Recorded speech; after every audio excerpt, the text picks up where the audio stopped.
In this week's episode of Working with Work, I'm going to explain why it's so important for you to develop your very own system.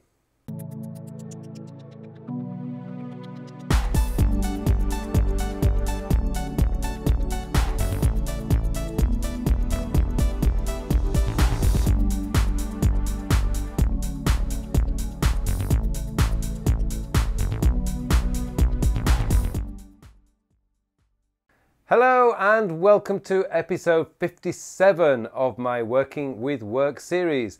My name is Carl Pauline, and in this week's episode I want to explain to you in a little bit more detail why it is so important for you to develop your own productivity system.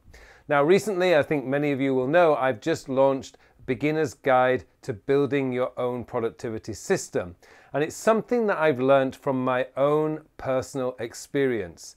Way back in 2008, 2009, I read Getting Things Done by David Allen. Now, those of you who know my backstory, I was always a Franklin Planner user right up until 2009 when I switched over to Getting Things Done because I wanted to become a more digitally orientated system.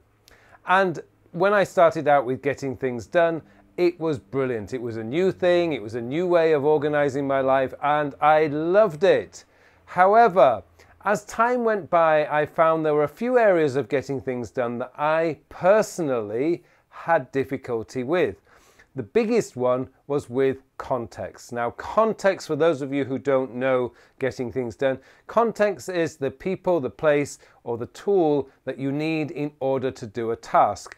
And you organize your lists essentially by context. So for example, if I have to rewrite a report, then I need a computer to do that, or back in 2009, I needed a computer to do that. I could actually do it on my iPad or even my iPhone at a push these days. But what I needed was a tool in order to do my writing.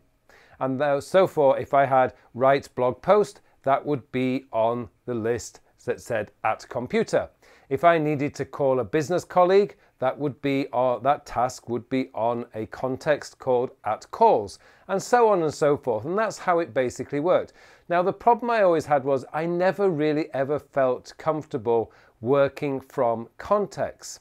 But the other problem I had with Getting Things Done is Getting Things Done treats all tasks equally. It doesn't matter whether a task is very important or a task is less important. If it needs doing, it's on your to-do list. And the problem I had there was I was doing a lot of tasks and I was clearing out my daily tasks list, but the problem I was having was I wasn't getting any of the important stuff done. So I modified it. I started to put less emphasis on context, and I started putting more emphasis on things like today's objectives and my focus for the day. These actually helped me to be able to write 3 books in 3 years. Actually, it was 4, but one book you don't know about because it was done for university students. But it's helped me to really focus in on the stuff that is truly important to me. And all I did was make a slight modification to Getting Things Done and really kind of stripped it out to work better for me, which is why I ended up with a system that I like to call COD, which means collect, organize, and do. I don't need the 5 stages of getting things done. However, there are some other things that I did pick out from Getting Things Done, which was the weekly review. Boy, the weekly review saves me so many times these days, because the weekly review, the biggest thing for me is being able to look at my calendar for the next month ahead to see if there's anything coming up that I need to start preparing for right now. But essentially what I did was I modified Getting Things Done, stripped it out, simplified it so it worked better for me, and I ended up with a system that I like to call COD, which, as I say, is collect, organize, and do.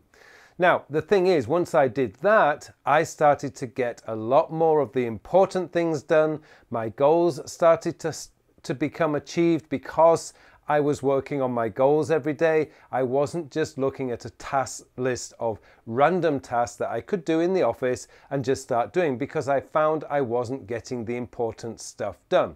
However, that said, I know thousands of people, and I've read about thousands of people where the pure getting things done system works brilliantly for them.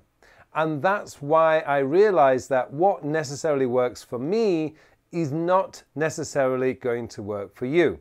So when I stripped down the getting things done down to COD, collect, organize, and do, I realized that collect could mean anything. So for you guys, if you prefer pen and paper, then collect on paper. If, like me, you're more of a digitally minded person, I collect mainly on my phone. Everything that gets thrown at me throughout the day essentially gets dumped into my to-do list manager on my phone. Bang, bang, bang, bang, bang.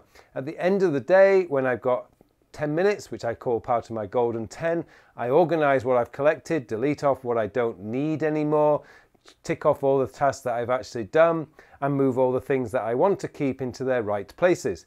That's my system, and it really works well for me. I always set up 2 objectives every day, and they could be personal objectives. They're usually goal-related objectives, 2 things that I want to get done every single day. And I also have a focus for the day, and the focus could be anything like I'm going to focus on my teaching today, or I'm going to focus on administration today. You know, I pick a focus every single day. Now that doesn't necessarily go into my to-do list manager, that just goes into my journal. But the thing is, I developed a system that worked for me. And what I find is so many people out there are desperately reading blog posts, watching YouTube videos, like even my YouTube videos channel, looking for a system that's going to work for them. And to be honest with you guys, I don't think you're going to find it, because everybody is different. Everybody works differently. Everyone has a different lifestyle. Everyone has a different job. And even if you're a car salesperson in the United Kingdom, a car salesperson in the United Kingdom works very differently from a car salesperson, say, in South Korea or in Vietnam or in Beijing. You know, everyone has a different way of working. And that means everyone's productivity system needs to be customized so that it works for you. But that said, there are a few frameworks involved, which, for example, collecting, you need to be collecting the stuff somewhere, whether it's in an in-tray, your phone, a notebook, whatever. You need to organize what you've collected and decide what you need to do with it. And of course, you need to be doing the work. But I think too many people are looking at other people's context, for examples, or for example, labels. Biggest problem I've seen is with Evernote, where people are trying to copy other people's organization structure in Evernote. I honestly can tell you now that's not going to work. About 2 years ago, I watched Enrico Nala's video on Francesco D'Alesso's channel about how he tags and how he organizes Todoist.